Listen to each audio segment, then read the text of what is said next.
Hi everyone, welcome to the second weekly episode of the Electrical Innovations weekly video blog. So in this episode, I'm going to not so much talk about on the tools electrics because I've not done much of that this week. The lads have been out, they've been doing great. We've got a few projects that have been tied up here and there. Loads of small works going in as per usual. But my week has mostly been focused on learning. A couple of things we've been doing I'm going to cover later in the episode, but the main one is energy prices. Now, we had a massive kick in the teeth this week. Last year we joined, or the year before, at the start of COVID, we joined Look After Your Bills, which were on Dragon's Den, and they look after your energy bills. Or well, end of the first year, we stayed with our main provider, the People's Energy Company, and then last year, September, November time, they went out of business. So we were unsure how it would affect us. And we were moved to British Gas. So all fine, you know, British Gas, whatever, some people love them, some people hate them, all good for us. However, it came with a big price increase. Now, the first quarter's bill with British Gas was £660. So previously, we was paying £140 a month direct debit. So for 3 months, you know, 300-400 quid. British Gas, you know, two-thirds of that you can add on the top of what we used to be paying, so 660 quid. A bit of a shocker. So we're now at the end of the second quarter and our direct debits are nearly 300 quid a month, and we've had another letter through saying there's a price rise. So anyone who watches the news, seen the papers, we've all known it's coming, but you don't really realise until you get that letter through, and it's a bit of a shocker, let's be fair. So for me, as you know, a homeowner and a family guy at home, what can we do at home to deal with this ourselves? And then also the other side of that is, as an electrician, as an electrical business owner, what can we do as a business to help others who are in the same situation as me at home? And that's where most of the things have come from every time we've done new stuff. So, you know, we got into the EV market. Yes, you know, want to make more money, fit EVs. It's great. There's a lot of demand for it at the moment, so we trained up on it and got into it. It's brilliant.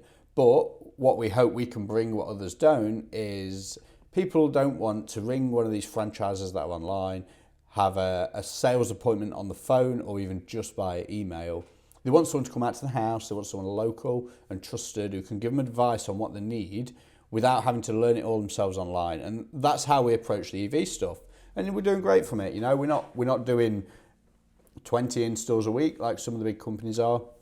I say big, some of the big ones are doing hundreds a week, but you know, we're not doing EVs for days and days, but we're doing all right. We fit some EVs. It's brilliant. Customers are always happy. We advise them on what we think is the best for them. We make sure that our installs are neat and tidy and discreet. We don't just come and clip them on the outside of the house where possible. We try and hide the cables and things like that. So we work with the customers to get the best outcome for them. And so when it comes to these energy bills, and I'm thinking, what can I do at home to save the money? I keep coming back to solar and battery storage. Now, I talked in the last episode is I've quite a lot of experience with solar in the past.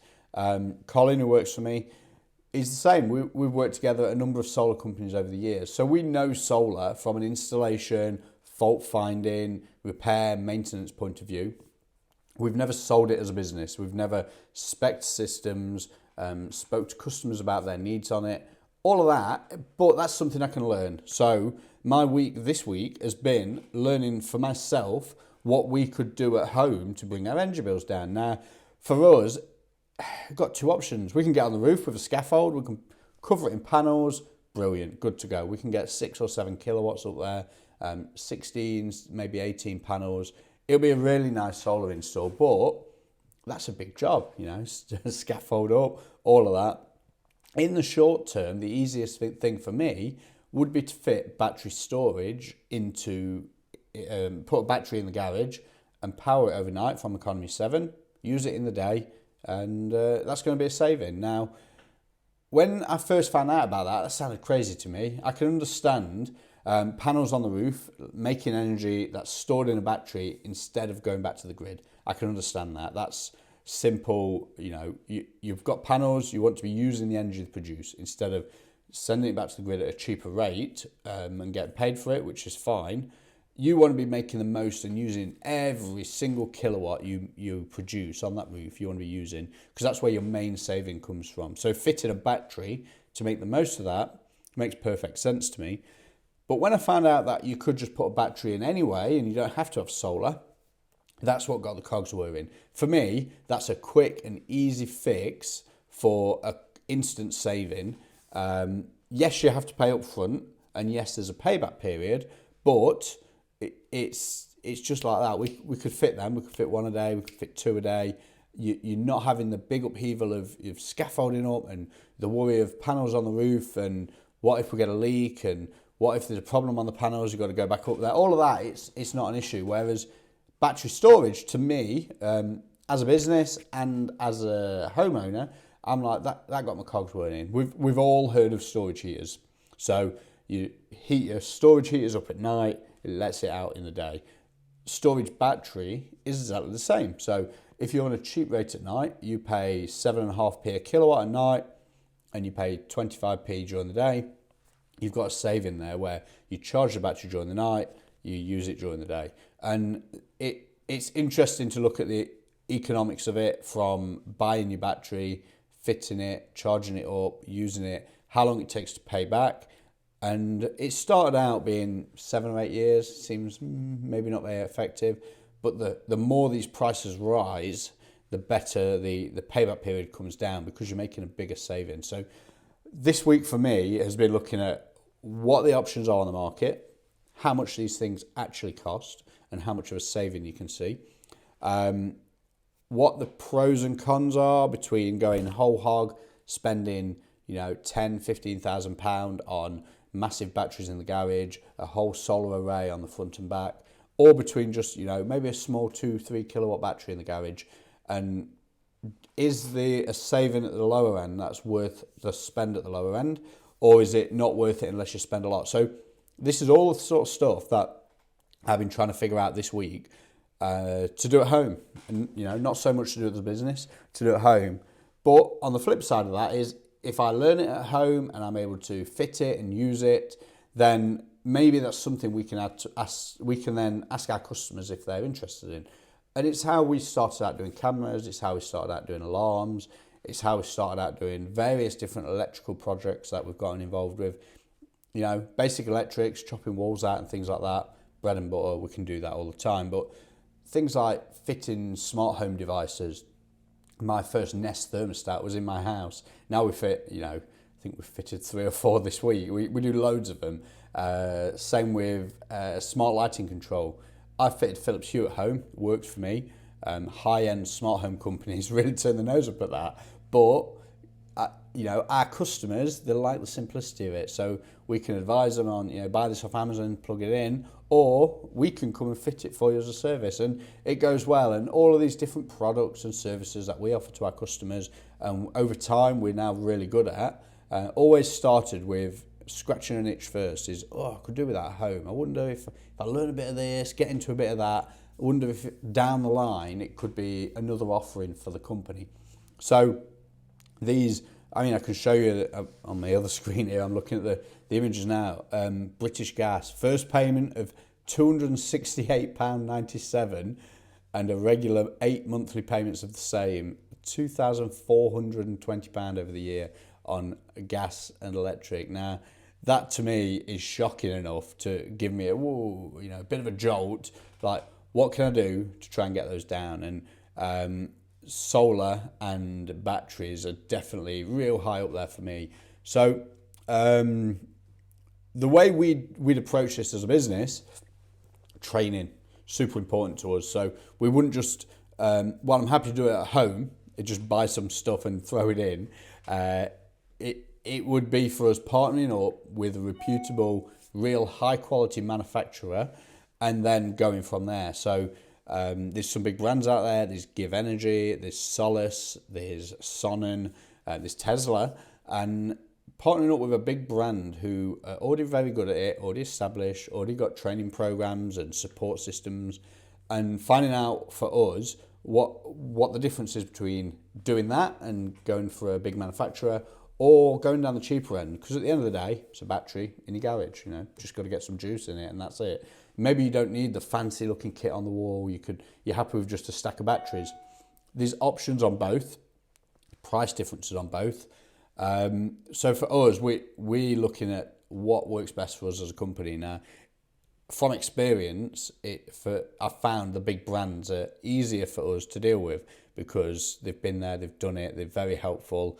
I guess their marketing and their support and the way they sell is based around the trust and the user friendliness. And that's great for us because that's what we want. We don't want we don't want to be trying to convince a customer to have this thing that sounds a bit, can I look it up online?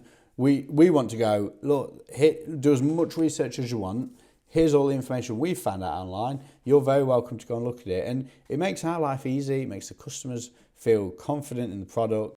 So partnering up with a trusted brand, a really big, well-known company to fit their equipment and know that it's quality, know that it's got a good warranty and long service. The amount of inverters I've fitted in people's houses over the years when I was working for other companies, and if you go back to them now, and you wouldn't even know where to start if there was a fault, because there was some flash in the pan brand that came out during the feed-in tariff gold rush of 2010, and they're just gone. You can't find any problems. You don't know. There's a fault code on it, and you've got no clue what it means because the websites are down. No how. If I had one of them in my house and I'd paid all that money for it all that time ago, I'd be so disappointed. But if you've had it on your roof for 10 years and you've got to change your inverter anyway, maybe it's not the end of the world. So there's a balance to everything. Me personally, I'd prefer to have the support and the backing of a big brand. So when we start offering that to our customers, that's probably the route we're going to go down. We've done the same with the EVs, we do the same with cameras, and it's the way we think we like to go that way. So when it comes to fitting it at home, that's exactly what I'm going to do. I'm probably going to end up with a Give Energy system, batteries, and solar edge on the roof. I'm still open to being, convinced by another manufacturer or another supplier that there's a better idea to go for. But that's where I am at the minute. So another reason for going into this is looking forward with a view to the future is. I think solar is now at the point where the price of a system on your roof is affordable enough and outweighs the cost of the expense of the electricity bills that you're going to have every month to be worth doing. Now, 10 years ago or more, a friend of mine had a 16-panel system put on his roof, 3.5, 4 kilowatts, and it was £16,000. Now, fast forward to now, and that similar sort of system is going to cost £4,000 or £5,000. It's not, maybe even cheaper in some instances. It's not that massive outlay. That's a life-changing sum of money to some people, to a lot of people. 16 grand to be able to just spend on panels on your roof is just unachievable for a lot of people. However, £4,000 or £5,000, maybe on finance, so it's an affordable monthly fee, which is also the monthly fees covered by the savings of your electricity bills. It's now at the point where I think the solar industry is going to really rock it. I think it already has. I think it's gone up like that 10 years ago. It's gone back down again, and it's been slowly going up and up. And I think it's just going to shoot up. And as a business, I think we need to get involved with that. So MCS accreditation, Green Deal accreditation, all those sort of things. As I've got the time on my hands now as a business owner, rather than being on the tools, to get those sort of things in place. I can organise us to go on training courses. I can organise us to get our accreditations. Whereas when I'm out installing every day, I don't have time for that. Or even not so much that. When I'm out answering the phone, when I'm doing quotes, writing quotes up, I don't get the time to do that. So for me, building a team up, so we've got a really strong team behind me, allows me to go and try and move the business forward into new product lines and improving the ones we're already doing quite well in. So solar for us at home and as a business, battery storage at home and as a business. It's two big areas that we're definitely going to be doing, and then almost certainly going to be adding to the business to offer to customers. So part of me wants to put a battery in on its own just to see what it's like, because I know the theory behind it sounds great.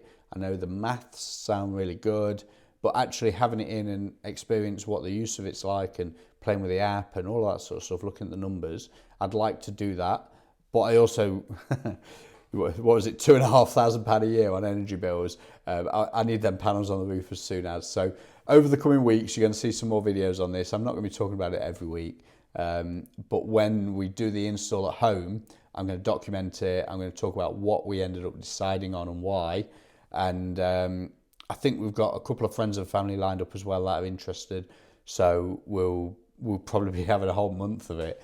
But we'll cover that on future episodes when it comes to it. But for now, that's been my week. Very much focused on these. I put them on the other screen here, but I'll put the screenshots into the video. Very much focused on these massive energy hikes that we're finding at home, and looking at how we can do that as a company, how we can help our local customers out who are going through the same things we are, and just if there's a better way, then we should be learning how and finding out a way to deliver that better way, and that's what we're going to go for. So, okay, I think that about wraps up this episode. So thanks very much for tuning in.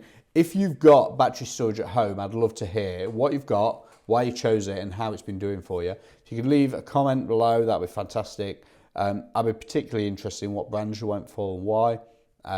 Or if you're thinking about having it and you're doing the same as me, I'm into all the research at the minute. I'm watching videos, I'm reading blogs. Let me know what's worth looking at. I'm on a training course next Tuesday, so next week I'll let you know how the training went. Like I say, a couple of the guys have already done the same course, and it'll be interesting for me to get on it as well. I can't remember why I didn't do it last time. I think maybe I was doing something else, but a couple of the lads I think were isolating with COVID, so kind of made the most of it at the time. And but yeah, that wraps up this one. Thanks so much for watching, and I'll see you on next week's episode.